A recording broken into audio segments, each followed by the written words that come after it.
Sebagai karyawan startup, kita juga dituntut untuk kreatif dan mengambil keputusan dengan cepat dan tepat. Adakah tips untuk mencapai hal ini? Cerita tentang bagaimana kita bisa improve dan sebagai as a employee di startup. Saya ada di bisnis saya kita ada namanya basic rules ya. Basic rules itu kita singkatannya adalah keibu ya. Keibu itu adalah Kaizen every day every time, iman bahagia usaha, seperti itu. Dan itu harus dimiliki oleh setiap anggota yang ada di perusahaan seperti itu. Nah,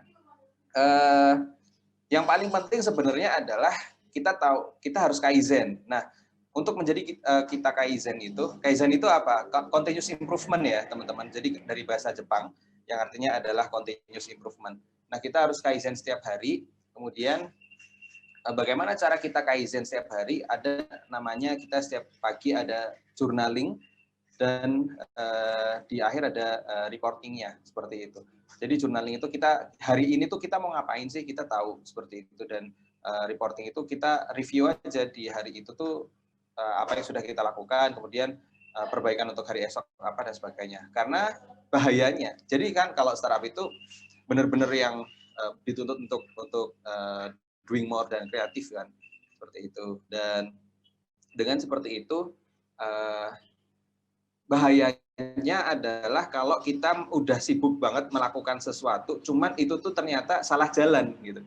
Ya, jadi dari cita-cita perusahaan, dari rencana perusahaan ke tempat A, tapi ternyata kita karena sibuk dan sebagainya, kita malah jadi ke tempat B. Dan itu harus hati-hati banget. Harus kita as a founder, kita as a CEO juga harus mengontrol itu gitu. Seperti itu. Mungkin tipsnya harus itu ya, jadi Kaizen sih. Ini sih kalau dari aku sih mungkin memang awal pasti kaget gitu ya. Nah, tapi kalau di startup mungkin karena lingkungan seperti itu akhirnya kita juga mau nggak mau ya memang harus beradaptasi gitu. Mulai dari apa ya, kayak sering-sering brainstorming bareng, terus juga lebih peka sama tren, dan mungkin lebih ke problemnya itu juga kalau di startup mungkin kompleks juga, jadi kita juga harus mau terjun bareng sih sebenarnya kayak gimana caranya uh, mengevaluasi maupun menyelesaikan case-case yang ada gitu. Jadi maksudnya ya intinya kalau misalnya mungkin belum bisa beradaptasi dengan lingkungan di startup ya teman-teman cukup ini sih bisa beradaptasi dengan baik gitu. Teman-teman bisa mulai ngobrol-ngobrol sama teman-teman atau mungkin brainstorming bareng gitu. Karena kan kalau di startup small team harusnya semakin dekat juga sama lain gitu. Mungkin bukan ke aku yang sebagai karyawan startupnya ya, tapi aku yang ada di situnya.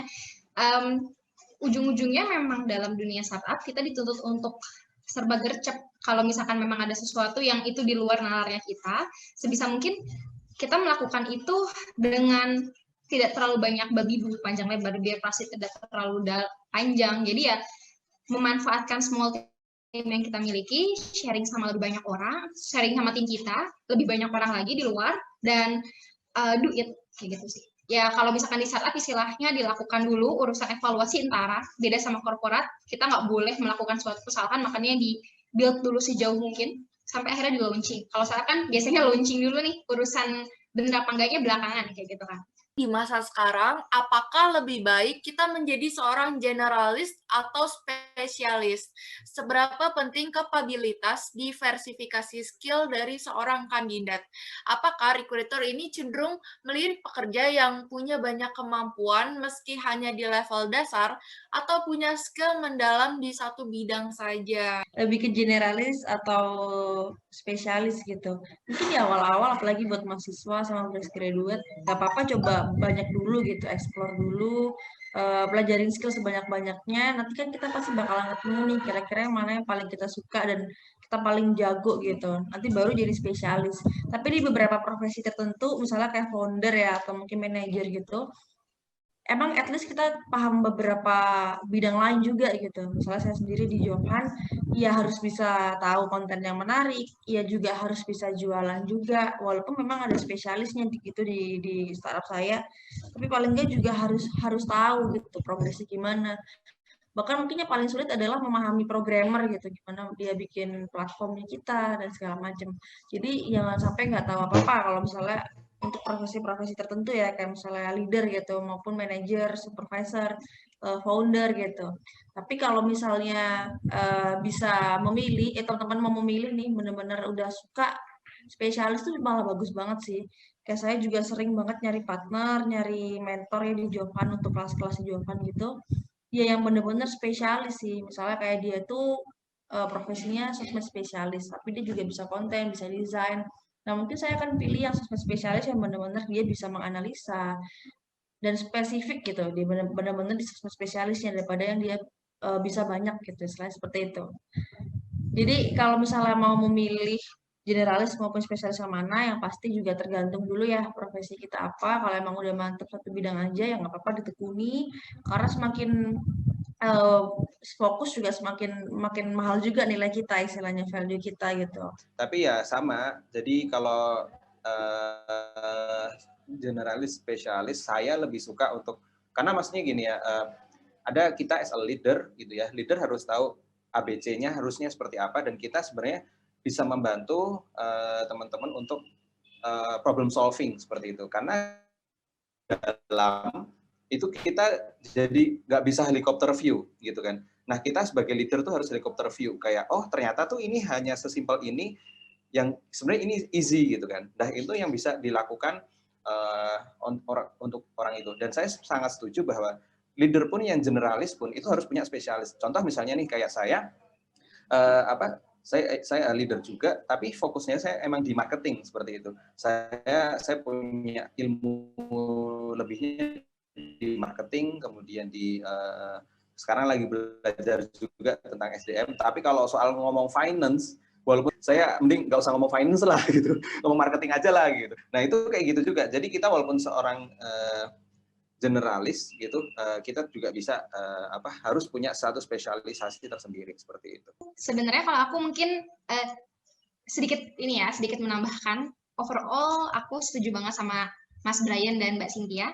Tapi kalau misalkan teman-teman di sini baru lulus kuliah atau memang lagi kuliah, aku punya saran, jadilah dulu generalis. Kenapa sih? Karena ketika kalian masih di umur 20 sampai 27 tahunan atau 25 tahunan, kalian masih punya suatu kemampuan untuk mengambil banyak sekali ilmu dengan mudah dibandingkan kalian sudah umur 30 tahunan gitu ya. Kayak saya mendekati umur-umur segitu tuh malas banget untuk belajar banyak hal. Jadi memang jadilah dulu generalis ketika memang kalian baru lulus dari sekolah, baru lulus dari kuliah, dan menapaki ilmu dunia kerja. Karena ketika kalian sudah menjadi generalis, kalian bisa tahu banyak hal, kalian bisa punya banyak opsi menjadi seorang karyawan atau menjadi seorang entrepreneur. Ketika jadi seorang karyawan, kalian menjadi seorang karyawan yang seperti apa? Ketika menjadi seorang entrepreneur, menjadi entrepreneur yang seperti apa?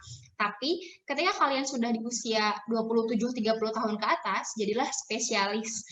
Mungkin di sini Mbak Cynthia sih yang paham. Kan ada tuh yang namanya job hunter ya. Ketika kalian sudah berpengalaman di dunia kerja, kalian pasang info kalian di mana gitu kan, biasanya LinkedIn kalau saya, kalian akan dicari oleh orang ketika track record kalian terdetek di dunia maya atau memang terdetek di dunia job hunter. Jadi biasanya ada orang-orang yang memang di company-company besar butuh posisi-posisi strategis yang memang tidak bisa open recruitment sembarangan, tapi butuh untuk mencari seorang yang recommended gitu. Ya udah, biasanya mereka akan mencari seorang spesialis yang menjadi tujuannya mereka. Identiknya adalah biasanya dari faktor lamanya bekerja, usia juga mempengaruhi. Ya kalau usia sebetulnya mempengaruhi cuma sedikit sih, cuman kan lebih banyak perusahaan-perusahaan yang besar itu mencari usianya juga yang sudah matang, nggak kayak anak baru lahir kemarin tahu-tahu dipanggil jadi direksi gitu kan, kayaknya kecuali kalau nggak lewat belakang itu kayaknya agak susah sih ketika memang mau dari prestasi.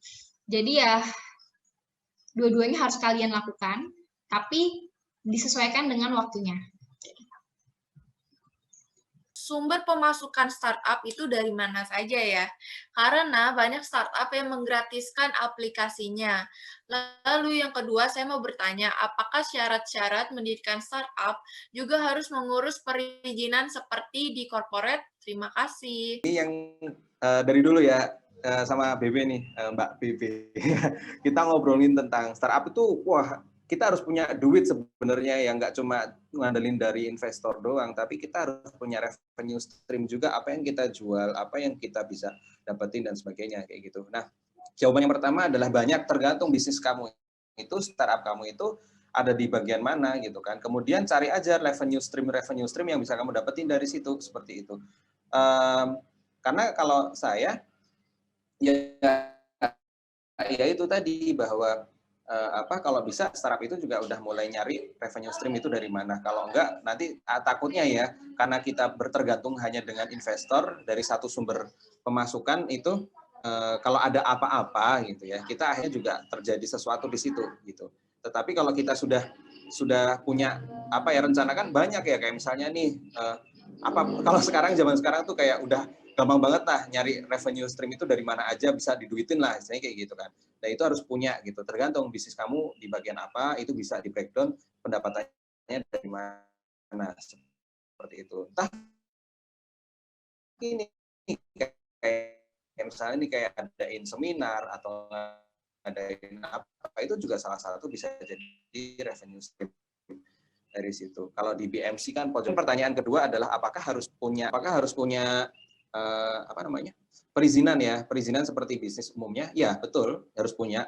Jadi ngurus dari nama, hak kekayaan intelektual dan sebagainya, itu pokoknya harus diurus juga biar nanti karena kita akan besar ya, kita kan dream big juga kan, bisnis kita bermimpi untuk bisa menjadi sesuatu yang besar kayak gitu. Aku mungkin salah satu ini sih founder yang punya idealisme kalau ya mendingan kita ini sih benar-benar bisa selling ya, atau emang maksudnya ya memang jelas gitu bisnis modelnya, daripada mungkin kita misalnya berharap investor. Maka aku juga di awal jawaban tuh ya bootstrapping itu istilah kalau kita mau dari sendiri.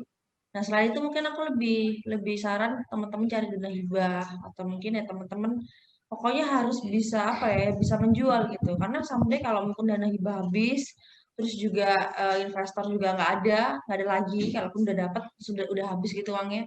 Nah kita pasti bisa bertahan sih kalau memang benar-benar produknya itu menjual gitu. Karena ada juga teman-teman aku yang pinter banget cari invest, tapi dia sebenarnya produknya juga nggak tahu nih nextnya mau gimana gitu. Padahal dari uang invest itu sebenarnya bisa juga kan dikembangin supaya bisnis model kita makin mantap gitu. Dari situ ya. Nah mungkin kalau teman-teman tanya dapat uangnya dari mana, macam-macam bisnis modelnya itu bisa beda-beda gitu. Kalau di Jovan ya pasti dari layanan-layanan yang ada gitu. Dari misalnya mentoring, atau mungkin dari ada portal job juga, kita nyasar B2B, B2C. Nah teman-teman sesuaikan dulu gitu. Mau ke B2B kah, B2C kah, atau B2G. Nah itu udah harus jelas dari awal apa yang dijual dan segala macam.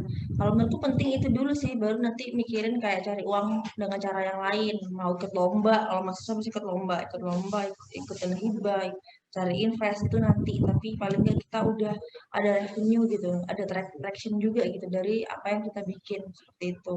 Kalau tadi masalah perizinan ya, perizinan, oke sorry aku. Apakah perizinan kayak perusahaan startup ini sama kayak corporate, apa lebih mudah? Oke. Sama sih sebenarnya, karena kan kalau di startup kayak kemarin aku udah pernah ngalamin dua-duanya ya, bikin CV sama PT.